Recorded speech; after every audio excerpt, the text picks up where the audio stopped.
अरुहा सिद्धयरिया उज्जाया साहु पंच पर मेटी ते विहु चिट्ठहिया दे तम्हा आदाहु में शरणम सम्मतम सन्नाणम सच्चारित्तम हि सत्तवं चेव चौरो चिट्ठहिया दे तम्हा आदाहु में शरणम।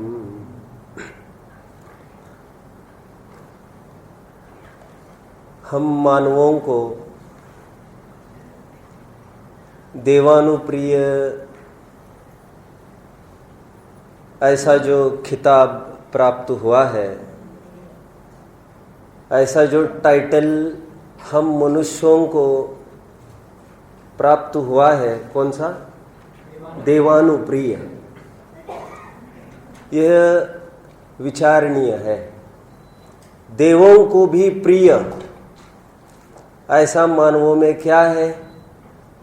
इसलिए एक कवि कहते हैं, नर काया को सुरपति तरसे सो दुर्लभ प्राणी। हम आज मनुष्य हैं, कितनी दुर्लभता से हमने यहाँ तक का सफ़र तय किया है, ये बताने के लिए कितने ही ग्रंथ भरे हैं। अब उनको क्यों पलट कर देखें, हम तो यहाँ तक आ चुके हैं।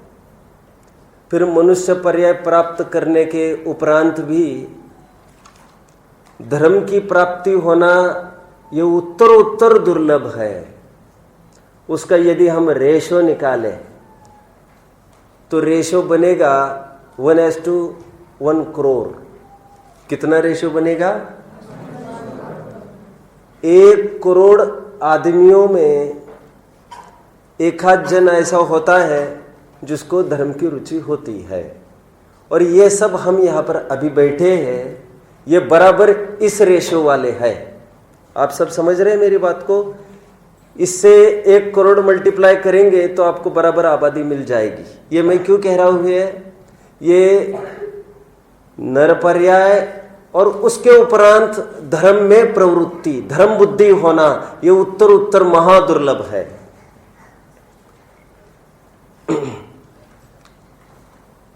सम्राट चंद्रगुप्त का नाम आप लोगों ने सुना है? सम्राट चंद्रगुप्त का नाम सुना है? Very good. ये बहुत बड़े जैन धर्म के सम्राट हुए हैं। इनको किसी कारण से वैराग्य हुआ तो दीक्षा के काल में भद्रबाहु मुनि के पास गए दीक्षा लेने के लिए। एक प्रश्न पूछा भद्रबाहु स्वामी को, किम दुर्लभम, क्या दुर्लभ है इस जगत में, क्या दुर्लभ है? तो उन्होंने उत्तर दिया, नृजन्म। क्या उत्तर दिया? किसने दिया? भद्रबाहु कौन? अंतिम श्रुत केवली। फिर उसके बाद जैन शासन का उत्तर उत्तर ह्रास होता गया था। दूसरा प्रश्न पूछा सम्राट ने, किम आश्चर्य, इस विश्व में क्या आश्चर्य है? तो आचार्य देव ने उत्तर दिया, विपत्ति मात्मनो मूढ़। कोई बात को पूरी करेगा? परेशान इव नेक्षति दह्यमान मृगाकीर्ण वनांतर तरुस्थवत। अगेन विपत्ति मनात्मनो मूढ़ो परेशान इव नेक्षते। ये उत्तर दिया आचार्य ने कि एक उदाहरण दिया, जंगल में लगी है आग चारों तरफ, और इस आग में चारों तरफ आग के बीच में एक पेड़ है। उस पेड़ पर एक आदमी बैठा है, उसकी हालत कैसी होनी चाहिए थी? आप कल्पना कर रहे, स्वयं को वहां पर रखकर, उस पेड़ पर स्वयं को रखकर आप कल्पना करें, चारों तरफ आग लगी है और वो आदमी ये कह रहा है, अरे रे रे ये जल के मर गया, अरे रे ये जल के मर गया, अरे रे, so sad so sad so sad. हमको कितनी सहजता में एक हंसी आई। कहते विपत्ति माना आत्मनो मूढ़, ये स्वयं की विपत्ति नहीं देखता, दुनिया पर आई हुई विपत्ति से कुछ भी शिक्षा नहीं लेता, इसको अकल नहीं है, कुछ भी नहीं सोचता ये। तो भद्रबाहु स्वामी ने चंद्रगुप्त को ये कहा, ये कभी मर जाए, ये मर गए हैं, अरे रे बहुत अच्छे थे, अरे ये देखो कितनी बड़ी बीमारी आई इनको, हमको लगा भी नहीं था, कितना अच्छा स्वास्थ्य उनका, अचानक अचानक। ये सब औरों के बारे में चर्चा करते हुए, देखो कल तक थे आज चले गए, बहुत बुरा हुआ, ऐसा बोलते समय उसको ये विचार नहीं आता कि कभी मुझे भी जाना पड़ेगा, कभी मुझे भी रोग होगा, ये क्या हो गया है मानव को। ये सबसे बड़ा आश्चर्य है। फिर तीसरा प्रश्न पूछा सम्राट चंद्रगुप्त ने कि फिर क्या करना उचित है, किम कर्तव्य, क्या प्रश्न पूछा? सबसे पहले मानव पर्याय पाकर फिर क्या करना चाहिए जिससे हम, एक मिनट इंटरव्यू में बोलना बेटा। सबसे पहले क्या करना? धर्म एवं तव कर्तव्य। कितने प्रश्न हुए शुभम, कितने प्रश्न हुए? तीसरे प्रश्न का उत्तर क्या दे रहे हैं महाराज? आचार्य भद्रबाहु ने उत्तर दिया, धर्म एवं तव कर्तव्य, तुम्हारा कर्तव्य धर्म करना है। अभी धर्म किस चिड़िया का नाम है उसको तो हमें देखना है। हम आज तक धर्म के नाम पर हम क्या समझते थे, क्या समझना चाहिए था, हमें देखना है ये सब। हम यहां तक आए हैं कि नर पर्याय और उसके उपरांत धर्म की प्राप्ति करना, धर्म में बुद्धि होना, रुचि होना, ये उत्तर उत्तर बहुत दुर्लभ है। अब देखिए, ये हम जिस कंट्री में रहते हैं, जिस देश में रहते हैं, उसका नाम भारत है। भारत, ओके, इंडिया ने भारत, बहुत अच्छे से कहो। अब जानते हैं भारत की विशेषता, ये आध्यात्मिक देश माना जाता है। ये वह देश है जहां पर आध्यात्मिक संत भगवंतों ने कभी निवास किया था। यह ऐसा स्थान है जहां पर प्रामुख्य से, प्रमुखता से, जहां पर उत्कृष्ट वस्तु को दिखाने का प्रयास किया था साधु संतों ने। उत्कृष्ट वस्तु को दिखाने का समझ में आता है। अधिकतर उपदेश पूरा भारतवर्ष में हुआ है। आप सब जानते हैं तीर्थंकरों का जन्म, तीर्थंकरों का निर्वाण, यह सब भारत में ही होता है। कदाचित उपदेश देने के लिए भारत के बाहर भी जाए। महावीर देश न देने के लिए प्रथमानुयोग के ग्रंथों में आता है, ईरान आदि यूरोप आदि कंट्रीज में भी गए, जाए, लेकिन बाहुल्य बाहर उपदेश का नहीं है, बाहुल्य इसी भारत भूमि का है उपदेश का। इसलिए भारत भूमि का एक एक कण आध्यात्म से ओतप्रोत है। आप सब समझ रहे हैं? ये कुछ अतिशय ऐसा है भारतवर्ष में, इसलिए इसी भारत भूमि में ऐसी ताकत है जो महात्मा गांधी आदि जैसों को जन्म दे सकती है, जो नैतिकता के बल पर देश को आजाद करा सकते हैं। बस यहाँ के रग रग में वो समाया है वो तत्व ज्ञान। आप सब समझ रहे हैं मेरी बात को? नए बच्चे आ रहे, कितने जन समझ रहे हैं मेरी बात को? नए बच्चे आए हैं, कितने जन नए आए हैं प्रवेश के लिए? ठीक है, मेरी बात को कितने जन समझ रहे हैं? आप नहीं समझ रहे मेरी बात को? हाथ ऊपर करने में क्या, बस यहां से एक उत्कृष्ट वस्तु दिखाई जाएगी आपको। क्या दिखाया जाएगा? वह उत्कृष्ट वस्तु कौन सी है? ये वही वस्तु है जो संतों भगवंतों ने दिखाई थी, स्वयं देखकर दूसरों को दिखाई थी कि ये देख, निहाल होने की ये कला है, सुखी होने की ये कला है, दर दर की ठोकरें नहीं खाना हो, चतुर्गति में संसार में नहीं रुलना हो, तो इस तत्व को देखो, इस तत्व को समझो। उस तत्व को थोड़ा सा यहां से दिखाया जाएगा। जैन दर्शन में जीव द्रव्य, जैन दर्शन में आत्मद्रव्य, इस पर थोड़ी सी चर्चा करने का मेरा भाव हुआ है। क्या चर्चा चलेगी? जैन दर्शन आत्म वस्तु के बारे में क्या कहता है, यह हमें देखना है। ओके, आत्म वस्तु, आत्मा कहो जीव कहो, बात एक ही है। पहले तो सबसे पहले विचारने यह बात हो जाती है कि आत्मा है भी कि नहीं। जिसकी हम चर्चा करने जा रहे हैं वो वस्तु है भी कि हम वैसे ही चर्चा करते जा रहे हैं, पहले यह समझना जरूरी है। ठीक है, आप समझ रहे हैं कहां से आए आप? भिलाई। अब जानते हैं, मैं कल अखबार पढ़ रहा था, भिलाई की एक खबर पढ़ रहा था मैं, तुम्हें भी पता होगी वैसे। वहां पर तुम कहाँ रहते हो वैसे? भलाई क्या? भिलाई? नहीं, ये तो समझा, वहां पर कहाँ रहते हैं? स्मृति नगर। हाँ, तो फिर वहां से थोड़ा दूर है। एक घटना घटी है वहां पर। एक गधे ने एक आदमी को, नहीं सच्ची बात है, आप विश्वास करना, एक गधे ने एक आदमी को जोर से आया और अपने दोनों के दोनों सींग उसके पेट में घुसा दिए। हाँ, और बहुत जख्मी है, और जाने उसको कहाँ से वैद्य आ रहे उसको ठीक करने के लिए। आकाश से जड़ी बूटी लाई है। कहाँ से? आकाश से जड़ी बूटी लाई है। कहाँ से जड़ी बूटी लाई है? और किससे घायल हुआ है वो? तो सबसे पहले हमको ये प्रश्न होता है, वो आदमी कौन है ये समझने के पहले हमको ये प्रश्न होता है कि क्या ये संभव भी है जो सामने वाला बात कह रहा है? क्या ये संभव है? क्या गधे के सिंग हो सकते हैं? आकाश में जड़ी बूटी हो सकती है? तो कोई भी चर्चा हमारे सामने आए तो सबसे पहले एक प्रश्न उत्पन्न होता है, क्या यह संभव है कि वंध्यासुत विवाह वर्णन चल रहा है? क्या चल रहा है? पीछे पीछे बोलो देवेश। एक वंध्या है और उसके पुत्र की शादी हो रही है। वंध्या के पुत्र होते ही नहीं है, तो वंध्यासुत विवाह वर्णन जैसी कोई चर्चा ना चले। सबसे पहले हमें यह विचार करना है कि आत्मा नामक कोई वस्तु भी है कि नहीं, और फिर है तो क्या है उसको बाद में देखेंगे हम। ओके, अधिकांश अपने में से कुछ लोग हैं जिनको एक चार्वाक मत हम कह सकते हैं, आज लोकायतिक मत।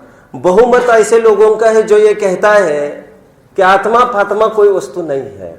क्या कहता है? आत्मा फात्मा फात्मा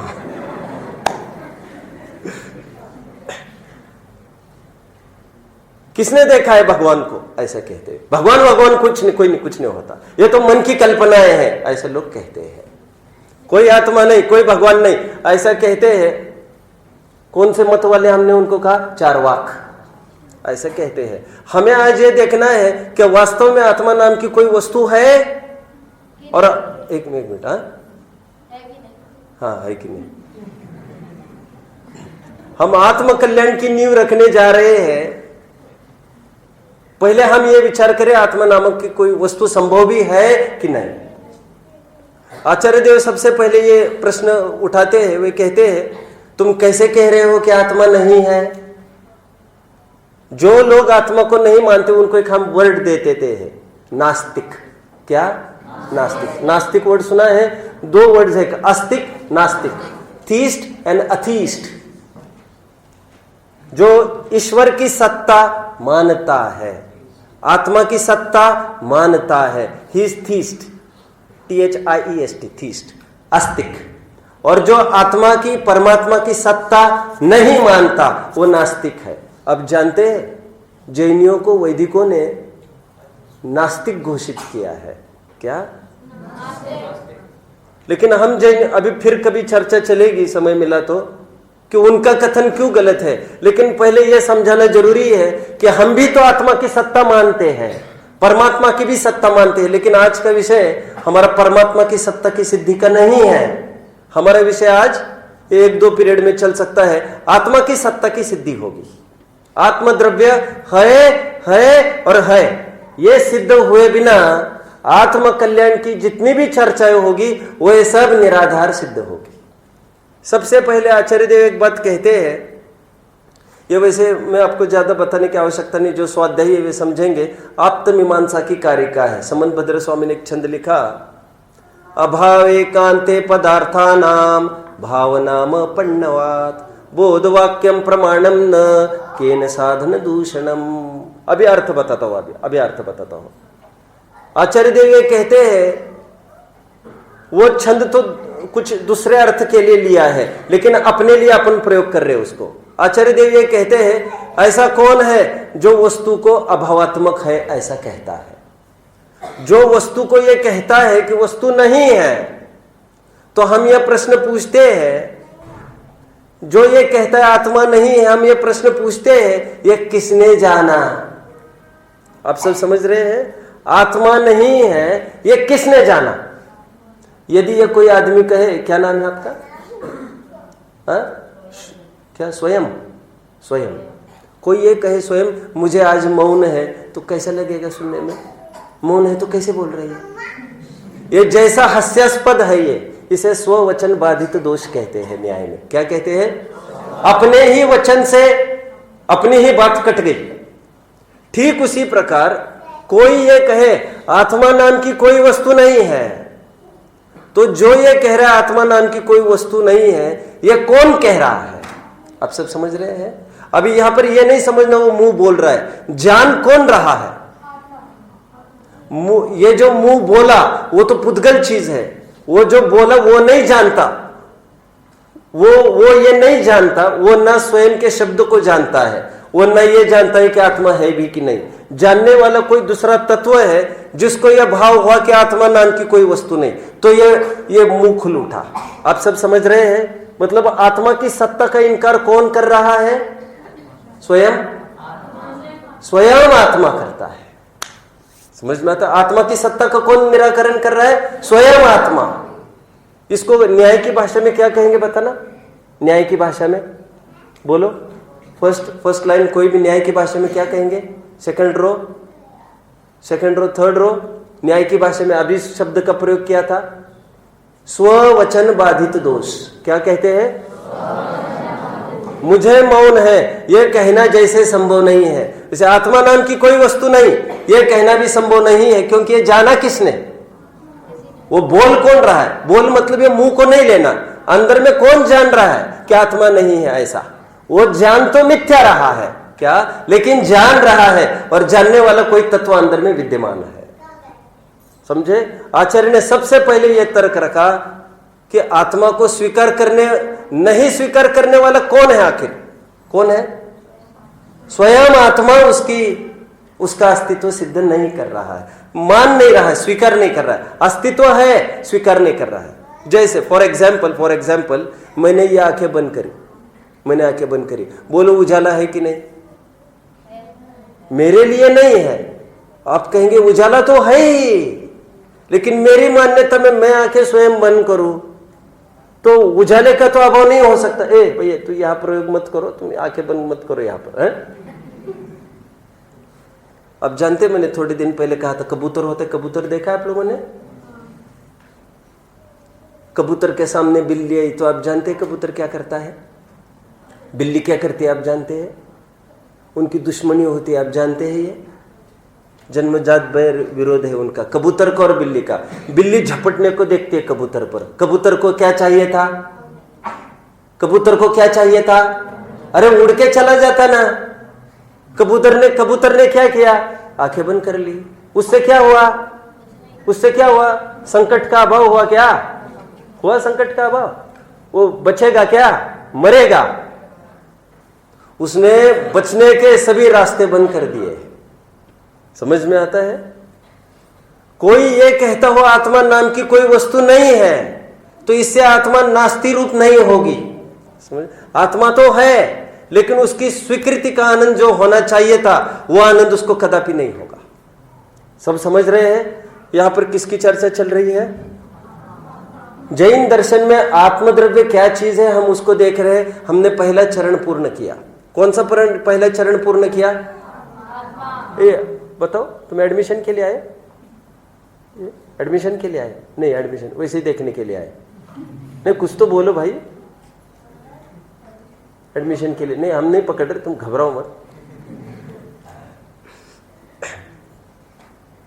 हमने एक चरण को पूर्ण किया। वो चरण कौन सा है? कोई बताएगा? 3 रोज में एक स्टेप पर हम आए। कोई बताएगा? आत्मद्रव्य है। अब आत्मद्रव्य क्या है उसको हम बाद में देखेंगे। सबसे पहले क्या?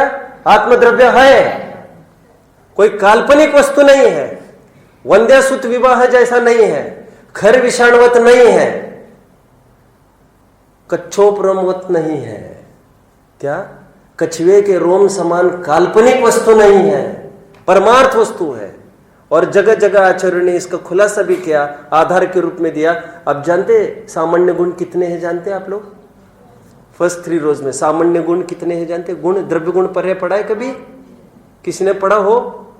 सामान्य गुण कितने हैं? 6। सामान्य गुण अनंत है भैया, कोई बात नहीं, घबराओ मत। सामान्य गुण अनंत है, उसमें हमने पढ़े हैं 6, बहुत प्रचलित 6 है, हम ऐसे कहें। पहला कौन सा है?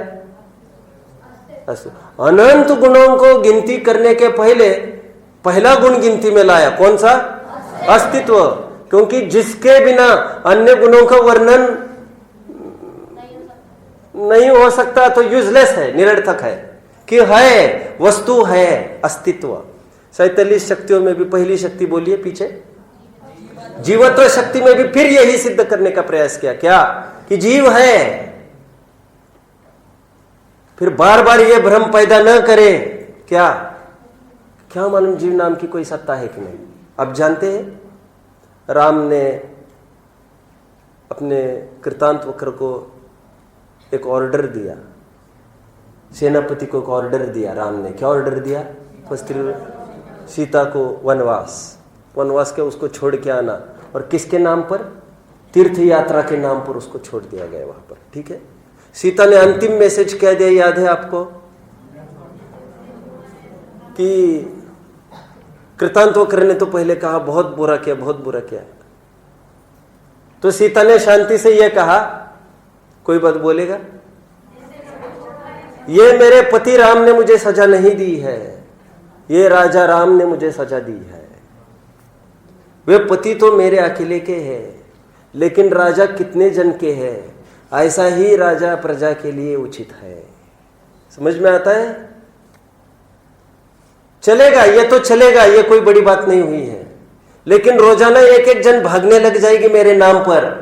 ओहो, मेरे पति, मैं कितनी सौभाग्यशाली हूं, मुझे कितने अच्छे पति मिले हैं। पत्नी के व्यामोह में वे सही डिसीजन देने में तनिक भी नहीं हिचकिचाए। सीता नहीं रो रही है, लेकिन जाते जाते एक बात सीता ने कह दिए,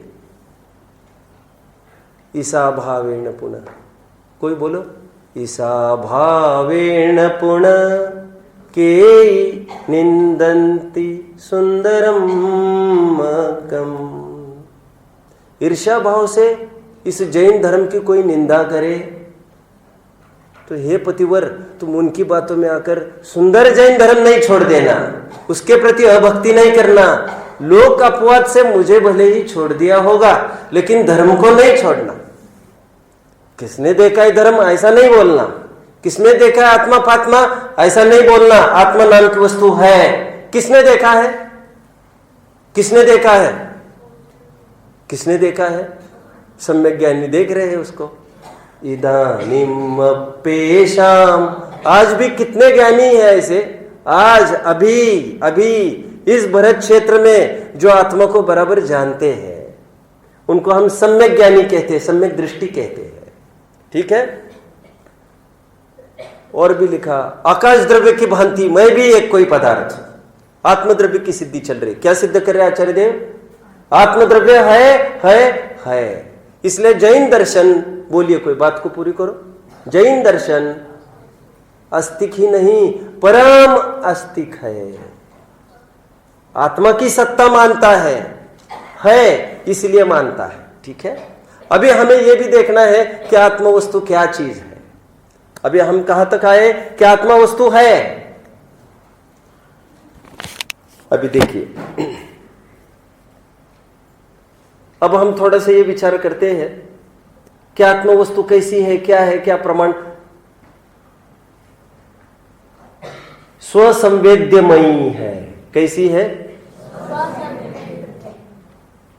आत्मा में एक विशेषता है। वो क्या विशेषता है? वो जानता है। क्या करता है? किसको जानता है? किसको जानता है? आप कहेंगे सबको। मेरा फिर एक प्रश्न है, सबको मतलब? सबको मतलब पर को, संपूर्ण विश्व को तथा स्वयं को। मैं आपको जान रहा हूं, यह मैं जान रहा हूं कि नहीं? आप समझे? क्या? मैं आपको जान रहा हूं, ये मैं जान रहा हूं कि नहीं? ये आप भी जान रहे हैं कि नहीं कि मैं आपको जान रहा हूं? जब आप जान रहे हैं कि मैं आपको जान रहा हूं, तो मैं कैसे नहीं जान रहा हूं कि मैं आपको जान रहा हूं? समझ में आता है? दीपक, आचार्य देव ने एक उदाहरण दिया दीपक का। दीपक की क्या विशेषता है? प्रकाशक है। वो क्या करता है? किसको? सबको झलकाता है, सबको झलकाता है। और उस दीपक को देखने के लिए कोई अन्य दीपक की आवश्यकता है नहीं। स्वसंवेद्यमयी। कैसा है आत्मा? स्व का संवेदन करने में समर्थ है, पर को जानता है, स्व को जानता है। जानना उसका भाव है। क्या काम है उसका? आत्मद्रव्य की हम चर्चा कर रहे हैं। पहले चरण पर हम पहुंचे। वो चरण कौन सा था? आत्मद्रव्य है। कोई काल्पनिक वस्तु नहीं है। अब हम दूसरे चरण पर बढ़े हैं। वो चरण कौन सा है? आत्मद्रव्य है। तो वो कैसा है और हमारे जानने में आता है क्या? तो कहते हैं हाँ, आत्म वस्तु है, जानने में आता है। और कैसे आएगा? स्वयं के ही जरिए जानने में आता है। इसको स्वपर प्रकाशक शक्ति कहते हैं। क्या कहते हैं? आचार्य देव ने इसको भी खोला है ग्रंथों में। थोड़ा सा हम देखते हैं। एक अधर दिखाओ, कोई भी बोलो, कोई बोलो अधर। स्वसंवेद्यमयी कहां पर आया? एक हद कोई? समय सार का पहला कलश क्या? नमः समय साराय स्वानुभूत्या चकासते चित स्वभावाय भावाय सर्व भावांतर छिदे। इसका शब्द बोले एक पर्टिकुलर। स्वानुभूत्या चकासते। आत्मा जानता है और जानने में आता है। आत्मा जानता है किसको? पर को। और पर को मैंने जाना, ऐसा मैंने जाना कि नहीं जाना? अभी गुरुदेव की सीढ़ी आपने सुनी है? आप लोगों ने किसी ने आज तक? नए बच्चे जब गुरुदेव की सीढ़ी सुनते हैं, वो एक बात कहते हैं, हमको कुछ समझ में नहीं आ रहा है, बस इतना ही समझ में आता है। गुरुदेव कहते हैं समझ में आया, इतना ही समझ में आता है। क्या है? हाँ, कांची स्वामी बोलते हैं। क्या बीच बीच में पूछते समझ में आया? शायद उनको भी पता होगा, या ऐसे लोग होंगे वो समझ नहीं पाएंगे, शायद अपने लिए ही पूछ रहे हैं समझ में आया? तो लोग ये कहते हैं समझ में कुछ नहीं आता, बस इतना समझ में आता है। कितना? कि समझ में आया, उतना ही समझ में आता है बस। हम वे एक उदाहरण देते थे, मुझे समझ में नहीं आया, इतना मुझे समझ में आया कि नहीं आया? तो मेरा ज्ञान मुझे किसी और को पूछने की आवश्यकता है? यह आत्मद्रव्य की बात चल रही है। आत्मद्रव्य का क्या स्वभाव है? जानता है। किसको जानता है? पर को जानता है, स्वयं को जानता है। क्योंकि इसलिए आपने बाल बोध भाग में पढ़ा है एक बात, बाल बोध भाग 1 अंतिम पाठ, उसमें कुछ लिखा है आत्मा का स्वभाव। क्या लिखा है? आत्मा का काम क्या लिखा है? काम मात्र जानना। ए पुस्तकी बस बंद करो।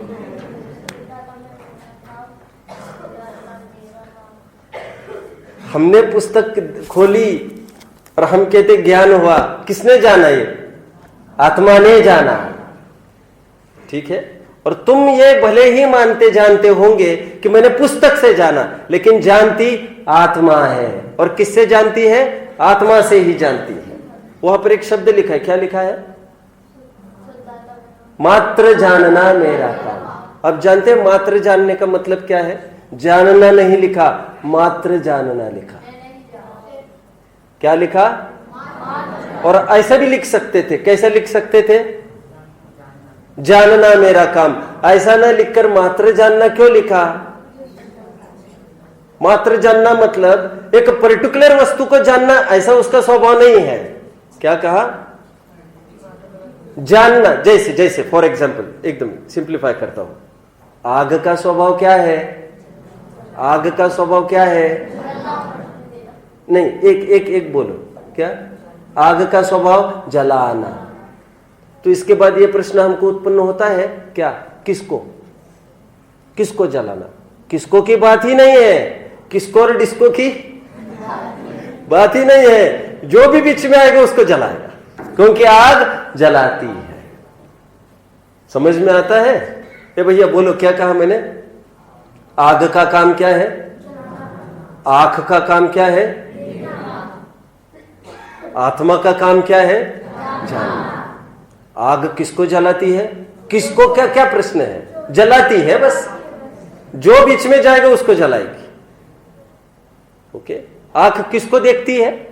किसको देखती है कि क्या बात है? जो सामने होगा उसको देखेगी। दर्पण किसको झलकाता है? किसको कि क्या बात है? जो सामने होगा उसको झलकाएगा। आत्मा जानता है किसको? किसको कि क्या बात है? अभी सामने वामने तो यहां पर सामने है ही, होता ही नहीं है कुछ। दर्पण का तो फ्रंट पार्ट होता है, बैक पार्ट तो होता नहीं है। आप लोगों ने किसने ऐसी कांच देखी है जो दोनों तरफ कांच है? अरे कांच दोनों तरफ ही कांच होती है यार। आपने किसी ने दर्पण देखा है जो दोनों तरफ दर्पण है? ऐसा नहीं होता। दोनों तरफ दर्पण तो फिर तो दो चिपकाए गए हैं वो, आप समझे हैं? दर्पण की यह कमी है, वो सामने वाली वस्तु को ही झलकाता है। लेकिन आत्मा के लिए सामने आगे का क्या और पीछे, आगे पीछे ऐसा तो कुछ होता ही नहीं है। ये तो आंख के लिए आगे पीछे हो सकता है, आत्मा के लिए आगे पीछे कुछ नहीं है। आप सब समझे? आत्मा असंख्यात प्रदेशीय है ना इस शरीर में। आत्मा जानता है किसको? जो जानने योग्य है उसको, जो जानने, अथवा सबको। सब में दो भाग कैसे करेंगे? स्व और पर। समझ में आता है? आग जलाती है? नहीं जलाती? जोक कर रहे हो? जलाती है? हाँ, नहीं तो मैं तुम्हारी परीक्षा लूंगा, अग्नि परीक्षा।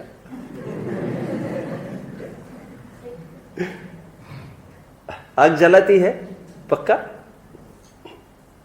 देखो, लेकिन इसको एक एक्सेप्शनल केस हो सकता है। बोलो बोलो, पीछे कोई? एक एक्सेप्शनल केस है जिसको आग नहीं जलाती, दैट इज माइका। माइका समझते हैं आप लोग? ये माइका मतलब कोई माइका पीहर वाला माइका नहीं है। ये mica is a metal, you know, MI, mica. अभ्रक ऐसी वस्तु है जिसको आग नहीं जला सकती, ठीक है, फायर प्रूफ। लेकिन आग के लिए तो ऐसा कोई मिला, एक कोई मिला, नेहले पे देहला हम कह सकते इसको। कोई ऐसा मिला आग को, मेरे को जला के देख। तुम शांत रहो मेरे भाई, पानी वानी देख लेंगे बाद में। लेकिन आत्मा के लिए ऐसा कोई वस्तु नहीं है। वहां पर तो एक एक्सेप्शनल केस था, कौन सा? अभ्रक, कदाचित पानी, आदि फिर बहुत सारी चीज आएगी। लेकिन आत्मा के लिए ऐसी एक भी एक्सेप्शनल केस नहीं है। क्यों एक्सेप्शनल केस नहीं है? क्यों एक्सेप्शनल केस नहीं है यहां पर? क्योंकि माइका में जलने की योग्यता ही नहीं थी, तो आग कैसे जलाएगा? ओके। लेकिन विश्व में भाग्य से ऐसी कोई वस्तु नहीं है, बोलो, जो जानने में नहीं आ सके। क्योंकि पहली तीन रोज में, क्योंकि आत्मा में और एक गुण है, बोलिए आप लोग। प्रमेयत्व। कौन सा गुण है आत्मा में? जैसे आत्मा में एक गुण है ज्ञान, विशेष गुण, वैसे आत्मा में एक गुण और है, प्रमेयत्व, सामान्य गुण। जानने वाली वस्तुएं है अनंत, और जानने में आने वाली वस्तुएं है अनंतानंत। क्या कहा? बोलो, क्या कहा? क्या नाम है आपका? हाँ बोलिए। समर्थ। अच्छा, अभी तुम्हें ही पकड़ा था क्या मैंने? तुम्हें तो एडमिशन नहीं लेना है ना? अच्छा, छोड़ो।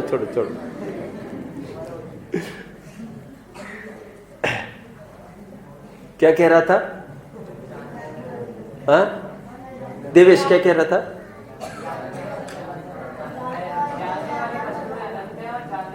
जानने वाली वस्तुएं हैं अनंत।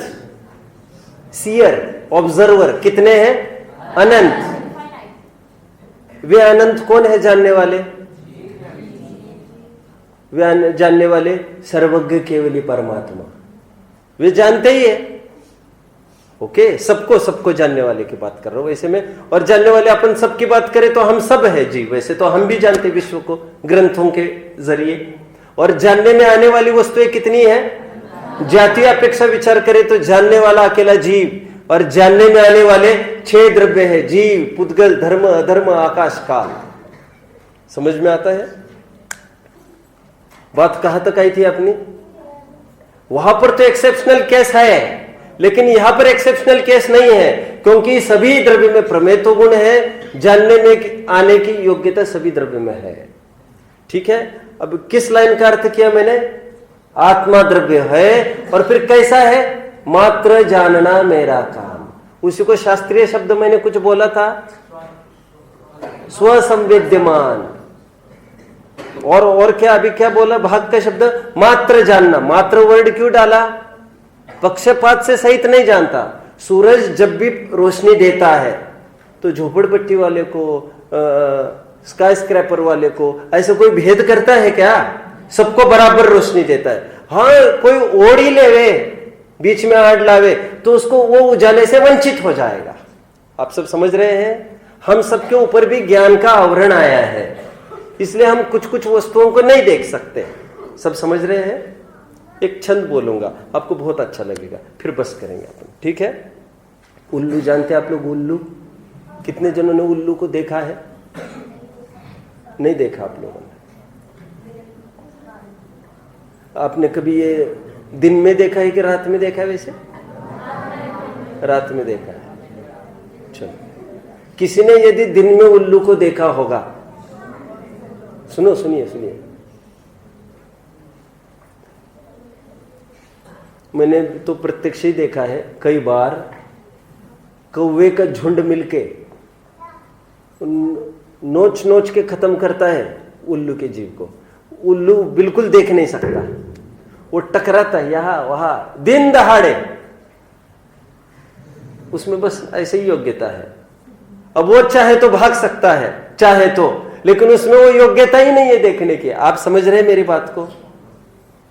लेकिन इसमें सूरज का क्या दोष है? सूरज का क्या दोष है? उसने अपनी वस्तु दिल खोल के दे दी है, तुम ना लो तो अभागे तो तुम ही हो। समझे? आत्म वस्तु हम सबके पास है, हम उसको रियलाइज नहीं करे, एक्सेप्ट नहीं करे, स्वीकार नहीं करे, तो अभागे तो वही लोग हैं जो स्वीकार नहीं करते। नो लोको अवलोक्यते यदि दिवा सूर्यस्य किम दूषणम। बोलो बोलो, रिपीट कोई। नो लोको अवलोक्यते यदि दिवा सूर्यस्य किम दूषणम। कोई अर्थ खोलेगा इसका? नो लूको न उल्लू अवलोक्यते यदि दिवा, दिन में उल्लू को नहीं दिखता। सूर्य से किम दूषणम, इसमें सूर्य का क्या दोष है? पत्रम नैव यदा करीर विटपे दोषो वसंतस्य किम। पत्रम नैव यदा करीर विटपे दोषो वसंतस्य किम। करीर, कैक्टस देखा है? कैक्टस, कितने जन ने कैक्टस देखा है? शो प्लांट जैसे लगाते ना कैक्टस को, थॉर्नी प्लांट होता है, डेजर्ट पार्ट में होता है कैक्टस, ऐसा ही है ना? कैक्टस आप जानते हैं, कितनी भी पानी बरसे कैक्टस को कभी पत्ता नहीं आ सकता, कभी पत्ता नहीं आता कैक्टस को। देखा है पत्ता आपने? पत्ता रहता है लेकिन वो स्पाइन के फॉर्म में। अरे बाबा, पत्ता रहता है लेकिन वो स्पाइन के फॉर्म में रहता है। कहते पत्ता तो नहीं रहता ना उसको, कितना भी पानी बरसे, लेकिन इतने मात्र से, बोलिए कोई, इतने मात्र से, बात को पूरी करो। पत्रम नैव यदा करीर विटपे, करीर को पत्ता नहीं होता, लेकिन इतने मात्र से, बोलो, दोषो वसंतस्य किम। वसंत ऋतु को जो बारिश देता है उसको दोष क्यों लगाया जाए? पत्रम नैव, हो गया। धारा नैव पतंति चातक मुखे मेघस्य किम दूषणम। क्या? धारा नैव पतंति चातक मुखे। चातक पक्षी देखा है किसने? चातक पक्षी ऐसा होता है, वो जब बारिश होने को है बराबर वो आकाश की तरफ देखता है, मुंह खोल के ये सोचते हुए कि पहली धारा जो बरसात की आएगी वो मुंह में लूंगा।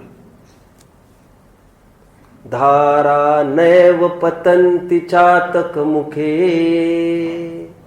मेघस्य किम दूषणम। यदि नहीं गिरी वो तो इसमें मेघ का क्या दोष है? उसने तो भर भर के बांटा है। ये तो सामने वाले का भाग्य नहीं है तो क्या करे? निष्कर्ष कौन बताएगा? निष्कर्ष, इसका निष्कर्ष कौन बताएगा? निष्कर्ष निष्कर्ष निष्कर्ष, जल्दी। वहां पर तो भर्तृहरि ने नया निष्कर्ष निकाला। एक क्या निकाला उन्होंने? ऐसा निकाला है कि किसी का भाग्य ही नहीं है, ललाट में भाग्य ही नहीं है, तो कितना भी मांगे उसको कहां से मिलेगा? ठीक है, अभी यहां पर मैं नया निष्कर्ष निकलेगा अपना। कौन सा निष्कर्ष निकलेगा? कोई बताएगा? कोई 3 रोज में कोई 3 उदाहरण दिए। कौन कौन से 3 उदाहरण? कौन बोलेगा? 3 उदाहरण एनीवन? डेयरिंग करो, थोड़ा हाथ ऊपर करो, नहीं तो मम्मी पापा बहुत डांटेंगे आपको क्लास के बाद। हमारे कुछ नहीं बेटा, तुम आपके मम्मी पापा की सोचना। बोलो, तुम सब जगह बोलते, बोलना अभी, बोलना फिर। उल्लू को दिन में नहीं देखता, उसमें सूर्य का कोई दोस्त नहीं है, क्योंकि सूर्य तो बराबर बांट रहा है, वो लेने ही नहीं बांट रहा, बराबर बांट रहा वो। ठीक है, हाँ। और क्या कहते हैं, जो छातक पक्षी रहता है वो मुंह खोल के, जब बारिश होने वाली है तब उससे पहले ही मुंह खोल के देखता रहता है। अब वो गिरा ही नहीं है तो उसका क्या दोष? किसका दोष? बरसात का क्या दोष? थर्ड, करीर को यदि पत्ता नहीं आए तो इसमें मेघ को क्या क्यों दूषण दिया जाए? इन्फ्रेंस बोलो कोई। अगर कैक्टस हो गए, कैक्टस हो गए, आगे बढ़ो। इन्फ्रेंस बोलो, कोई रिजल्ट, कोई रिजल्ट। कोई मिथ्या ज्ञानी ये कहे किसने देखा है आत्मा, इसमें क्या दोष है? उसने तो उल्लू समान है वो, तो उसका जिसके प्रकाश में ये बोल रहा है, क्या कहा? सबके पल्ले लाल, लाल बिना कोई नहीं, याते भयो कंगाल, गांठ खोल देखी नहीं। एक कबीर का दोहा है, क्या है? सबके पल्ले लाल, सबके पास वो आत्म वस्तु है, लाल बिना कोई नहीं। लाल मतलब आत्मा, आत्मा कोई लाल होती है ऐसा अर्थ नहीं समझना। लाल बिना कोई नहीं, याते भयो कंगाल, गांठ खोल देखी नहीं। कंगाली क्यों आई? क्योंकि गांठ खोल के देखी नहीं। जीव दुखी क्यों है? क्योंकि वह स्वयं को जीव नहीं मानता। अभी इसको हमने कुछ खोला नहीं है, अभी अगले पीरियड में इसको खोलने का प्रयास करेंगे। जीव को सुखी होने का क्या उपाय है? अभी तक तो हम 2 चरण पर पहुंचे। कौन कौन से? आत्मा है एक, सेकंड आत्मा कैसा है क्या? ये फर्स्ट क्वेश्चन था। सेकंड, यदि है तो कैसा है? तो क्या उत्तर निकला था? कैसा है क्या? स्वसंवेद्यमान। और हमको तो जानने में नहीं आ रहा है, तो होते हुए कोई उसको इनकार करे, हम उसको क्या कर सकते हैं? इनकार करने वाला स्वयं ही आत्मा है। समझे? अभी हम इसमें से रास्ता निकालने का प्रयास करेंगे कि जीव फिर याते भयो कंगाल, जो हमने कहा, ये कंगाली क्यों आई फिर हमारे पास मोती होते हुए भी, लाल होते हुए भी? इसकी चर्चा हम नेक्स्ट पीरियड में करेंगे। आपको बहुत बड़ा एक मैजिक दिखाया जाएगा यहाँ पर। ठीक है, आपको एक ऐसी दवा दी जाएगी जिसको ये समझ लो कि इसके बाद रोग को ठीक करने के लिए दर दर की ठोकरें खाने की, किसी वैद्य के पास जाने की आवश्यकता नहीं है। समझ में आता है? ये रत्न चिंतामणि है, ये चमत्कार है, इसमें समस्त दुखों का अभाव करने की क्षमता है। ठीक है, ओम नमः।